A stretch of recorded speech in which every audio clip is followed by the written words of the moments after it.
will 2017 be remembered? It was the year of loot boxes, the year of intolerable dog-based decision-making, and the year of walloping people with a frying pan in an Eastern Bloc dystopia.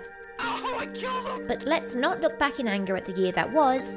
Instead, let's gather our chakras into alignment and focus a psychic laser beam on the year 2018, brushing aside the also-rans and pinpointing the titles that are sure to brighten our year.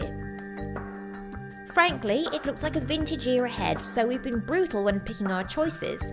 No early access, no annual series, and no ethereal promises. Sorry Shenmue 3, that's you out in the cold. Bring forth the games of 2018. If you played Ni no Kuni on PS3 back in 2011, the very utterance of those 3 words are probably enough to put you into a sort of cuddly trance. Drawn and scored by Studio Ghibli, it told the story of wide-eyed little Ollie as he explored the fantastical new world of Shadar, guided by his faithful Welsh nose lantern bearer, Drippy. It was quite the JRPG, in other words. Ni no Kuni 2 Revenant Kingdom builds on all that loveliness. As Child King Evan Pettywhisker Tildrum, a shoo-in for Best Protagonist Name of 2018 by the way, you must reclaim your kingdom by exploring an open world of gently soothing colours using a powerful element called Higgledies in battle.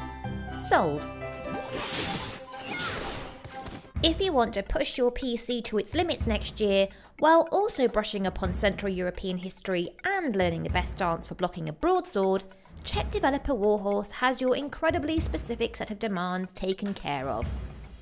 Picture Skyrim's freedom and sense of place, then remove all trace of fantasy elements, and you're some way towards what Kingdom Come Deliverance promises. It's grounded, gritty role-playing in a painstakingly constructed corner of 15th century Bohemia, painted with CryEngine's vivid palette. And if all that wasn't enough to tip you over the edge, I have just 2 words for you.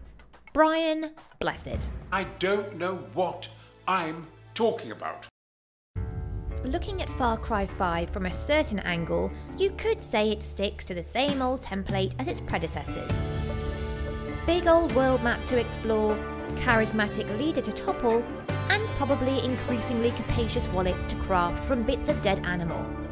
This definitely isn't more of the same though. Instead of a nice, safe, far-off location in which to settle the violence and societal tension, Ubisoft Montreal have gone and set it in the present-day United States. Oh, and it's about a cult of religious fundamentalists too, which is right up there on gaming's steer clear list. Ubi's taking some big thematic risks here, and we can't wait to see how they pay off. But in the end, you will thank us. Next up, it's The Crew 2, a lovely racing game from... Wait, where are you going? This one's got boats and planes in it and everything. Perhaps The Crew wasn't a high tide mark for PC driving games when it rolled out in 2014. For 2018 though, it appears everything's changed but the good bits. The enormous statewide world map returns, this time with the opportunity to navigate it by sea and air too, and an occasional moment of Chris Nolan world-folding to let you know The Crew 2 isn't taking itself so seriously this time. At times, we all want to get away from the daily grind, hire a classic car with the other members of our boy band, and connect to a simpler life, travelling around, fighting cacti until sundown. Wisely tapping into that universal aspiration, Square Enix went and made Final Fantasy XV. Released on PS4 in 2016, critics called it really good and really, really good. I'm paraphrasing. On PC, it's the prettiest version yet, with graphical goodies including advanced shadow algorithms, lovely hairworks effects, and improved ambient occlusion. Start stocking up on hairstyling products now, it's out next spring. Are those what I think they are? Seems we found what we were looking for. Zombies. Can't live with them, can't make a game without them for the last 10 years, as the saying goes in the games industry. Phil Spencer's next little Xbox flavoured treat for PC gamers has a fresh new slant on this incredibly well covered ground though. What if zombies, but also The Sims? You're not just stomping around shooting things in the head in State of Decay 2, you're finding survivors, sussing out their personalities, and putting them to work on your base. Every NPC has different traits from a bank of over 1,000, and some straight up can't be trusted in a kitchen. It's basically human resources hard mode. Dr. Jonathan Reed has a conflict of interest. As a physician during the 1918 Spanish flu epidemic, he's trying to save lives at a time when life's cheap. As an actual fangs and all vampire, he's also trying to devour people's blood in order to keep himself ticking over. Plays it pretty fast and loose with the whole first do no harm thing, this one. Therein lies Vampire's most interesting facet.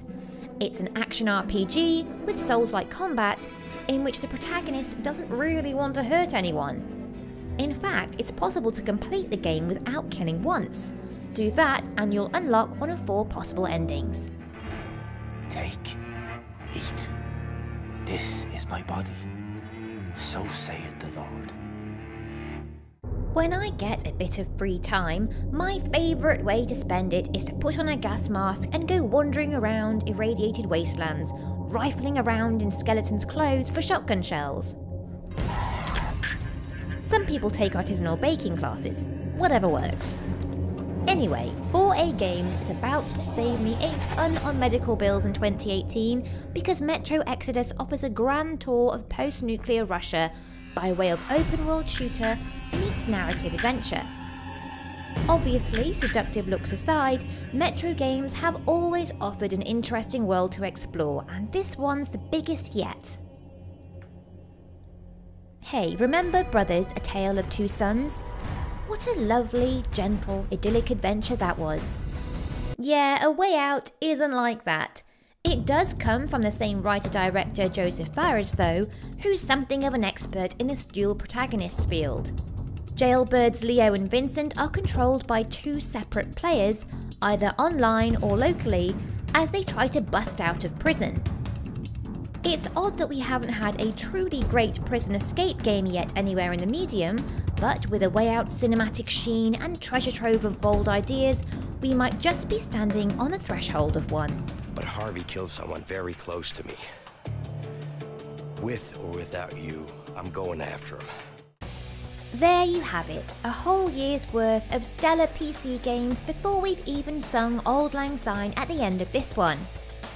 Which obvious choices did we miss out just to annoy you? Which of our picks are you most excited for? Let us know in the comments, and as always, please give us a thumbs up if you enjoyed the video, subscribe to the channel for more like this, and we'll hold you dear in our hearts, we promise. Until next time.